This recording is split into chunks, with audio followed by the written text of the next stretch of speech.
A continuación seguimos con el doctor Julián Miguel Aristizábal, él es internista, cardiólogo, electrofisiólogo de la Clínica El Rosario, la Clínica Las Américas, Clínica CES y Hospital San Vicente en la ciudad de Medellín. Nos va a hablar de manejo perioperatorio en anticoagulación oral. Bienvenido, doctor Julián. Saludos. El día de hoy hablaremos de manejo perioperatorio, fundamentalmente de los anticoagulantes orales directos en fibrilación auricular. Es una pregunta muy frecuente. 1 de 6 pacientes anticoagulados cada año se expondrá a una intervención que requiera suspender transitoriamente la terapia. Pero eso implica ciertos riesgos, por supuesto. El primero es un riesgo embólico realizado con la suspensión, puesto que cuando un paciente es anticoagulado y suspendemos la terapia, ese riesgo es una necesidad, lo corremos. Pero por supuesto, la otra cara de la moneda es, si reiniciamos muy temprano, el riesgo de eventos de sangrado es cercano al 0.9% a los 30 días. Estamos hablando entonces de un riesgo embólico de 0.4% a 30 días versus un riesgo de sangrado 0.9% a 30 días. Cuando el paciente tiene cáncer, los riesgos son cercanos al 4%. Y cuando miramos los tipos de procedimientos que se relacionan más frecuentemente con la necesidad de suspensión, encontramos que tanto en estudios observacionales como en estudios clínicos controlados, los más frecuentes son las intervenciones gastrointestinales, endoscopia o colonoscopia, y los procedimientos odontológicos. Por supuesto, otro tipo de intervenciones también son frecuentes, pero estas dos se llevan 1 de 3 intervenciones que ameritan suspender la terapia anticoagulante. Por lo tanto, haremos un énfasis especial en las mismas. ¿Cómo entonces nosotros determinamos el riesgo trombótico o hemorrágico de nuestros pacientes? Y uno podría preguntarse o preguntarle de diversas alternativas para estratificar el riesgo. Pero el problema de la subjetividad aquí debe ser tenido en cuenta, puesto que si usted le pregunta a varios clínicos de diversas especialidades, por ejemplo, usted le pregunta si un paciente que tiene una prótesis mecánica valvular a un electrofisiólogo o a un internista en esta encuesta, nos dicen los electrofisiólogos que el 95% de ellos considera que es un alto riesgo, pero de los internistas interrogados, solamente el 65% nos dice que es un alto riesgo. Así que la subjetividad se queda corta y la mejor manera es tratar de hablar el mismo lenguaje, hacerlo de una manera muy objetiva. Si tenemos esta situación, una dama de 68 años con factores de riesgo, aparte de eso una fibrilación auricular y una enfermedad coronaria crónica, que viene tomando apixaban y aspirina y va a ser sometida a una colecistectomía, nos deberíamos preguntar qué cosas yo tengo que tener en cuenta si defino o no suspender la terapia anticoagulante. Lo primero y fundamental es definir el riesgo. ¿Pero el riesgo de qué? Pues bien, el riesgo trombótico del paciente, el riesgo de sangrado del paciente y el riesgo de sangrado relacionado con la cirugía o procedimiento. Luego debería preguntarme si efectivamente, dado el riesgo de sangrado del procedimiento, debo o no interrumpir la terapia. Y si debo interrumpirla, debería preguntarme cuándo la interrumpo, en qué momento debo hacer esa interrupción. Para ello tengo en cuenta 2 características fundamentales. 1, función renal y 2, cuál medicamento recibe mi paciente por el comportamiento que tienen y la duración en cuanto a la vida media. Pero debería también preguntarme en DOAC si yo requiero o no utilizar terapia puente. Y hagamos la respuesta de una vez. En los DOAC no utilizamos terapia puente. No está indicada la terapia puente por el inicio temprano de la acción del medicamento y por el efecto predecible de los mismos. Y por supuesto, este paciente necesita anticoagulación, así que debo preguntarme cuándo reinicio la terapia. Esas 5 circunstancias debo tener en cuenta para manejar el paciente que tenga necesidad de anticoagulación y suspensión de la misma por un manejo perioperatorio. ¿Cómo definir el riesgo trombótico? Entonces, la Sociedad Internacional de Trombosis y Hemostasia nos ha planteado, para hablar un lenguaje similar, que en pacientes que tengan cierto tipo de condiciones, por ejemplo, fibrilación auricular, alto riesgo es aquellos que tienen CHA2-VAC de 7 o más, un ACV reciente, enfermedad reumática mitral, un CHA de 5 o 6. ¿Qué significa alto riesgo trombótico? Que tiene una condición que tiene un riesgo de más del 10% de eventos embólicos anuales o más del 10% de riesgos embólicos de enfermedad tromboembólica. Riesgo moderado es entre 4 al 10% y riesgo bajo es menor del 4%.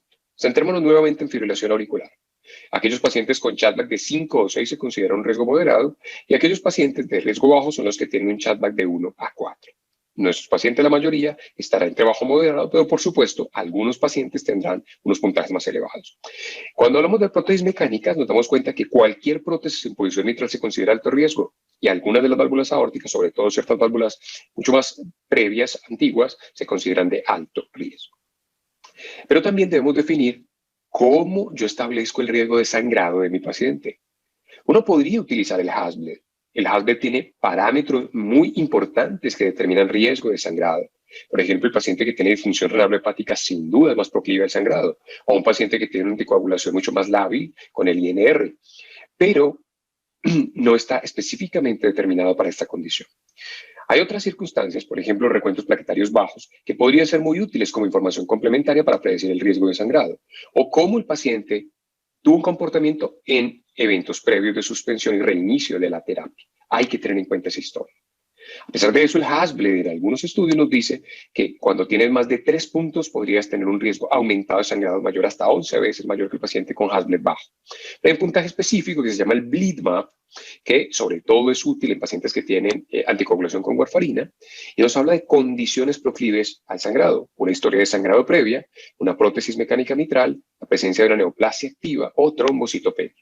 Cada uno de estos factores de riesgo otorga un punto, y aquellos pacientes que tienen 3 o más puntos tienen unas tasas de sangrado a 3 meses de 10 o 12%, y ustedes ven cuando hacen terapia puente un tanto mayor, y es algo que ya sabemos en pacientes con warfarina. El tercer punto para definir con respecto al riesgo es cuál es el riesgo de sangrado del procedimiento. Y ustedes encuentran varias definiciones de sociedades, nos dicen que hay cierta subjetividad en la definición en algunos procedimientos, digamos lo que no se ponen de acuerdo completamente. Pero nuevamente la Sociedad Internacional de Trombosis y Hemostasia nos dice que hay 3 categorías de riesgo. Los procedimientos de alto riesgo de sangrado son aquellos que tienen un riesgo de sangrado mayor más de 2% a 30 días, de un bajo a moderado es un riesgo de 0 a 2% de sangrado mayor a 30 días, y los de riesgo mínimo son aquellos que tienen un riesgo probablemente muy, muy bajo a 30 días. En esa primera categoría de más de 2% de riesgo están todas las cirugías mayores, cirugía de cáncer, cirugía ortopédica, torácica, cardiovascular, urológica, gastrointestinal, las resecciones, por ejemplo, o las nefrectomías, los procedimientos urológicos también tienen un alto riesgo de sangrado, y la anestesia neuroaxial se considera sin duda un procedimiento de alto riesgo de sangrado, así como las cirugías neuroquirúrgicas o de la médula espinal. Pacientes con un bajo o moderado riesgo son aquellos procedimientos, por ejemplo, artroscópicos, por ejemplo, cateterismos, los procedimientos gastrointestinales con o sin biopsia se consideran de un riesgo bajo a moderado, y algunos procedimientos como la laparoscopia, la colcistectomía por laparoscopia, o algunos procedimientos como las broncoscopias. Un procedimiento de mínimo riesgo de sangrado, en esencia, son procedimientos dermatológicos menores, la cirugía de cataratas, las extracciones dentarias de pocas piezas dentarias o los implantes de dispositivos como marcapasos cardiodesfibriladores o resincronizadores. Esas son las condiciones que tenemos que tener en cuenta desde el punto de vista de definición. Debemos ponernos de acuerdo para que hablemos el mismo lenguaje. Pero también tenemos que tener en cuenta los medicamentos que utilizamos. Y aquí quiero hacer énfasis en 2 circunstancias. La primera es que la vida media de los medicamentos usualmente es corta. En esencia estamos hablando de los DOA con vidas medias por debajo de 24 horas, en promedio alrededor de 14 horas. Y también que la depuración renal es una circunstancia fundamental. Apixaban y rivaroxaban tienen una depuración del 27%, mientras que dabigatran 80%. ¿Por qué les menciono esto? Porque ustedes notarán que en pacientes que tienen una depuración de creatinina por debajo de 50 mililitros por minuto, el tiempo de excreción renal del dabigatran se aumenta y por lo tanto debemos tenerlo en cuenta para definir el momento de suspensión. ¿Qué dicen los expertos? Es un consenso del ACC del 2017 y nos dicen que para aquellos procedimientos de mínimo riesgo no debería suspenderlos. Por ejemplo, los procedimientos odontológicos o dermatológicos menores o cirugías de catarata. Para procedimientos de riesgos diferentes, debería suspenderlo de acuerdo con características como la función renal y, por supuesto, el tipo de medicamento que el paciente está tomando. Pero hay una salvedad. Los pacientes que van a ser llevados a procedimientos neuroquirúrgicos o de anestesia neuroaxial tienen un riesgo aumentado, por supuesto, de un sangrado en ese neuroeje. Y se considera que deberían suspenderse los medicamentos entre 3 a 5 días. Y eso es una recomendación que varias sociedades respaldan, porque las consecuencias de un sangrado, por supuesto, serían muy serias.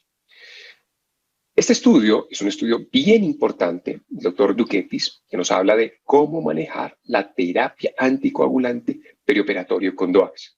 Y Este estudio involucra un número muy importante de pacientes, 3.000 pacientes, de los cuales un tercio de ellos fue llevado a procedimientos con alto riesgo de sangrado. Ustedes ven el número de medicamentos de apixaban, dabigatran, rivaroxaban es muy importante, muy proporcional.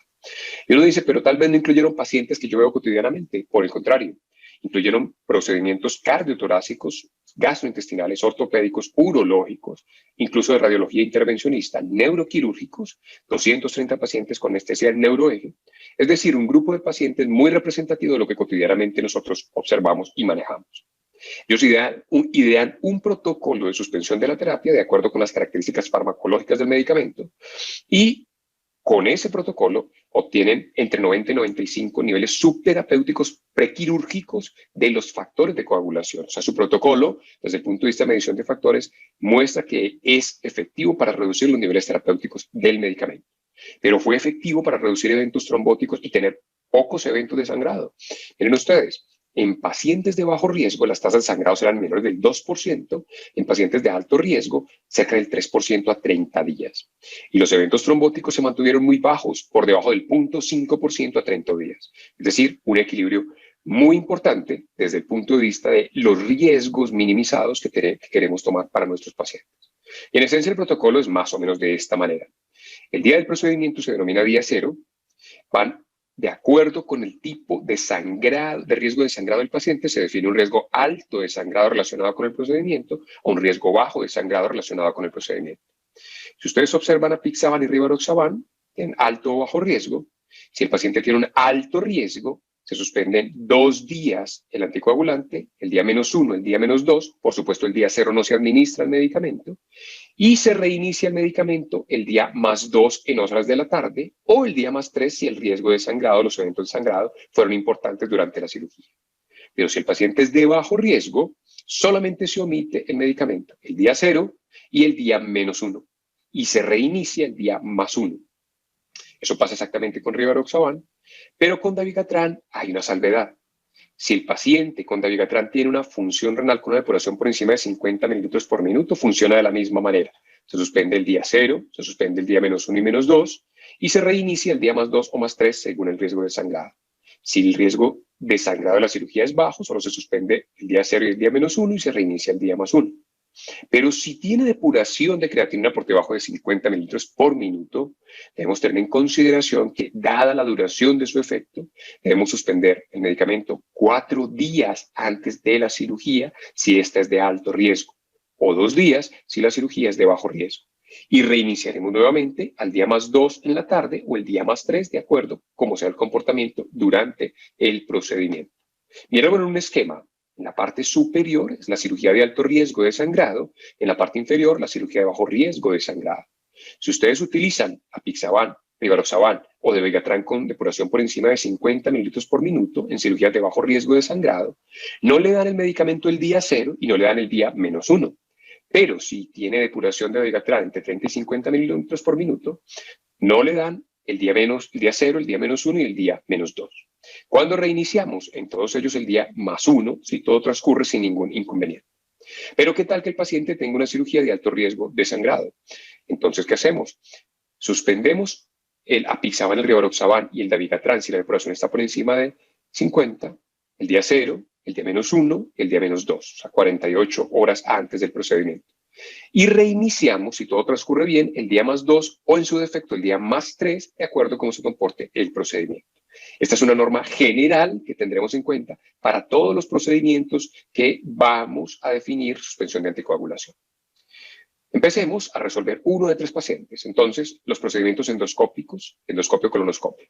Estas son las guías británicas y europeas gastrointestinales y nos dicen que en aquellos procedimientos de bajo riesgo, allí caben entonces la endoscopia o la colonoscopia con o sin biopsia, podemos, según estas guías, omitir el medicamento el día del procedimiento, o sea, no darlo el día del procedimiento. Si ustedes recuerdan, se diferencian un poquito al artículo previamente mencionado, en donde suspenden el día del procedimiento y también el día -1. En este caso solo suspenden el día del procedimiento. Por el contrario, si es un alto riesgo, un procedimiento de alto riesgo de sangrado, entonces suspenden, de la misma manera que en el estudio del Dr. Duquetis, al menos 48 horas y para dabigatran con depuración entre 30 y 50, al menos 72 horas el paciente. Este sería el esquema entonces. en el día del procedimiento si es de bajo riesgo, el día previo solamente omiten el día del procedimiento, y reiniciar esa misma tarde o al día siguiente, de acuerdo a cómo transcurra el procedimiento. Si la endoscopia o la colonoscopia es de alto riesgo, por ejemplo, una polipectomía, yo debería aumentar la suspensión, al menos 48 horas antes, con APIX arriba o Dabigatran por encima de 50, o si es Dabi por debajo de 50, al menos 72 horas antes. Y según transcurra, inicio el día más 2. Las cifras en porcentajes nos dicen las tasas de sangrado que se relacionan con este protocolo en particular. Y esos son datos de diversos estudios. En los procedimientos odontológicos recurrimos nuevamente a las guías clínicas, en este caso de clínicas escocesas, y mencionan procedimientos de mínimo riesgo, de bajo riesgo o de alto riesgo. Haré énfasis en los de alto riesgo, extracciones complejas, por ejemplo, de más de 3 piezas, y procedimientos maxilofaciales. Allí, eventualmente, tendría que hacer alguna consideración. Ellos nos sugieren que los antiagregantes plaquetarios no deberían suspenderse en ninguno de los escenarios. Nos sugieren que la warfarina no debería suspenderse en ninguno de los escenarios si mi NR está por debajo de 3.5. Y nos sugieren que no interrumpa los DOA, excepto en ese procedimiento de alto riesgo, en donde yo podría omitir la dosis del día del procedimiento en la mañana. Y si transcurre todo bien, reiniciar en la tarde o a lo sumo el día siguiente. Entonces, endoscopia y colonoscopia bajo riesgo, no dar ese mismo día y reiniciar el día siguiente. En procedimientos odontológicos, no dar ese mismo día y reiniciar el día siguiente. Eso podría ser o resolver uno de 3 pacientes que tenemos para los procedimientos más frecuentes que observamos. Pero por supuesto, uno diría, ¿será que tengo que hacer terapia puente? Nuevamente, como los medicamentos son muy predecibles, no necesitamos hacer terapia puente en anticoagulantes orales directos. Esto hay que tenerlo en mente, es una norma que debemos seguir y respetar. ¿Cuándo reiniciar la terapia? Bueno, de acuerdo con el algoritmo, usualmente la reiniciamos pronto, el día 1 o 2 después de la intervención, pero tenemos que tener en cuenta factores muy importantes. Por ejemplo, ¿cuál es el procedimiento? ¿Cómo estuvo la hemostasia durante el procedimiento? ¿Qué encontramos en el procedimiento? ¿Cuál es el tipo de anticoagulante que usamos? ¿Qué ocurre si ese paciente sangra? O que el paciente haya desarrollado condiciones, por ejemplo, tuvo una baja de plaquetas, requiere una transfusión, que por supuesto hacen que tenga un riesgo eventual de sangrado mayor. Pero también debo tener en cuenta cosas como estas. Si mi paciente no tiene tolerancia a la vía oral, debo tener en cuenta qué puedo hacer. O si lo van a intervenir nuevamente durante esa hospitalización, entonces debo tener en cuenta hacer un cambio eventual a terapia parenteral, no como terapia puente, sino dada la intolerancia a la vía oral. Y luego, si ese paciente tiene, por ejemplo, la necesidad de usar una sonda nasogástrica, yo puedo usar rivaroxaban o apixaban en pacientes con sonda nasogástrica, pero no podría usar dabigatran porque la absorción se altera de una manera mucho más importante. ¿Y qué hacer con los procedimientos urgentes? Para mencionar esto, traigo el estudio del Reverse AD, en donde, miren las cifras, en 2 años, cerca de 40 países, cerca de 173 hospitales en el mundo, se recogieron 503 pacientes para utilizar un reversorio de lucizumab, que es el reversor de dabigatran. Y 300 de esos pacientes realmente tuvieron eventos de sangrado, los otros para cirugía. ¿Qué significa esto? Los anticoagulantes orales directos son muy seguros y afortunadamente es infrecuente que tengamos que hacer este tipo de intervenciones de manera tan urgente o emergente. Pero pueden pasar. Hay que seguir un protocolo global de manejo de las condiciones de sangrado. El que es urgente o emergente hay que operarlo, hay que tener muestras basales, utilizar reversor si es posible, pero ya hay estudios que nos hablan de utilizar de complejo concentrado de protonvina, que puede ser suficiente o útil para revertir mucho del efecto de los medicamentos. Una de las condiciones fundamentales a tener en cuenta es que la vida media corta de estos medicamentos es parte misma de la terapia, porque si mi paciente suspendió la medicación 12 horas antes o el evento de último consumo fue 12 horas antes, probablemente el efecto terapéutico residual vaya a ser muy corto y simplemente esperar unas horas podría ser suficiente para tener menos efecto de la terapia.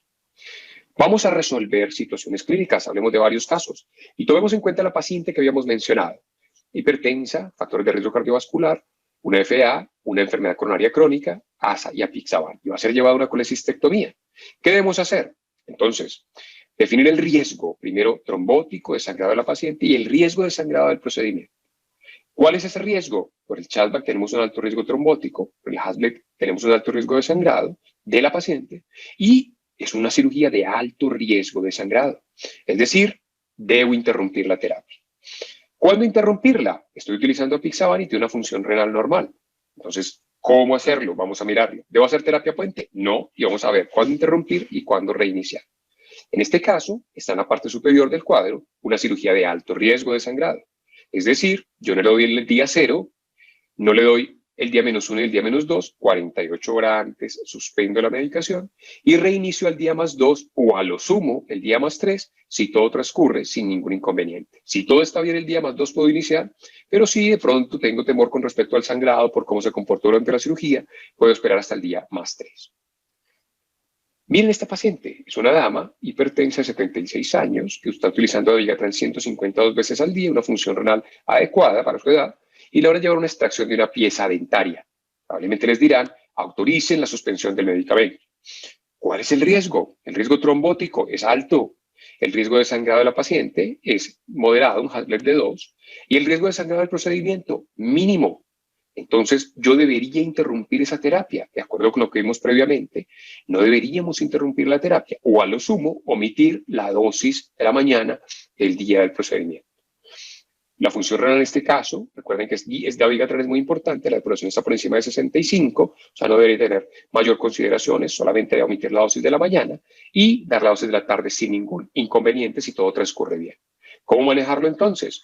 El día del procedimiento, a lo sumo, omito la dosis de la mañana o incluso podría continuar la terapia sin ningún inconveniente, con las dosificaciones adecuadas del paciente, porque es un procedimiento de mínimo riesgo de sangrado. ¿Qué hacer con este paciente? 74 años, un caballero, que está anticoagulado con rivaroxaban 20 miligramos, tiene 82.000 plaquetas y va a ser llevado a una colonoscopia con biopsia. Algunos dirán entonces, no, tiene muy alto riesgo. Recuerden estratificarlo de manera objetiva. El riesgo trombótico del paciente, sí es importante, tiene un chatback de 3, hablamos de un riesgo moderado.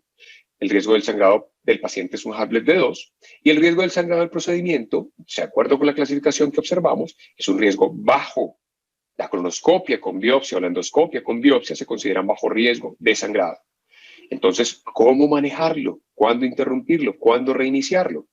Pues bien, en la parte inferior de la gráfica ustedes observan que nos dice el estudio PAUS y que nos dicen las guías.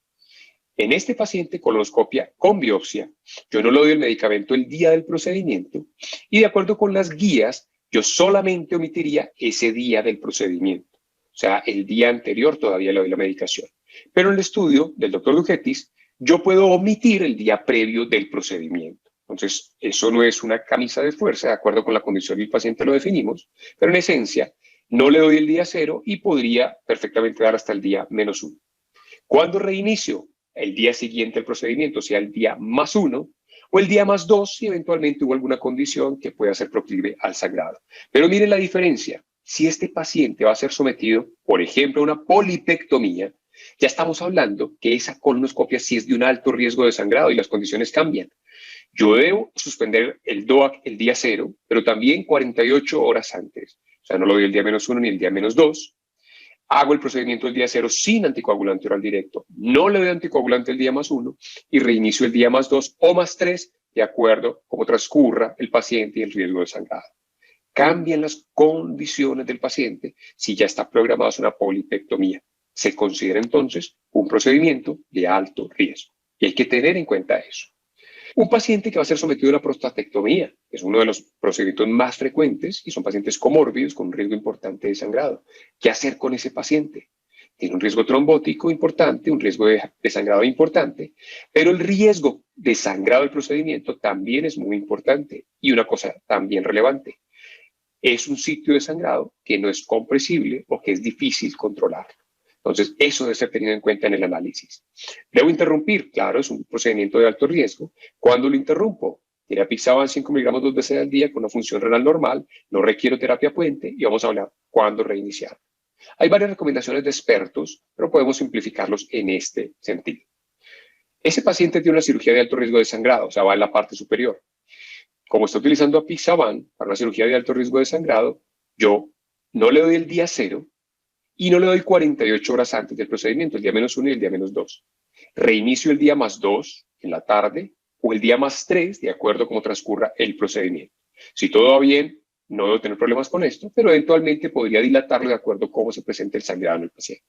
Es una recomendación bastante frecuente para utilizar en los pacientes de prostatectomía. En resumen, la perspectiva es, yo debo entender que mi paciente es el centro, pero que mi paciente tiene riesgos, tanto riesgo trombótico como de sangrado.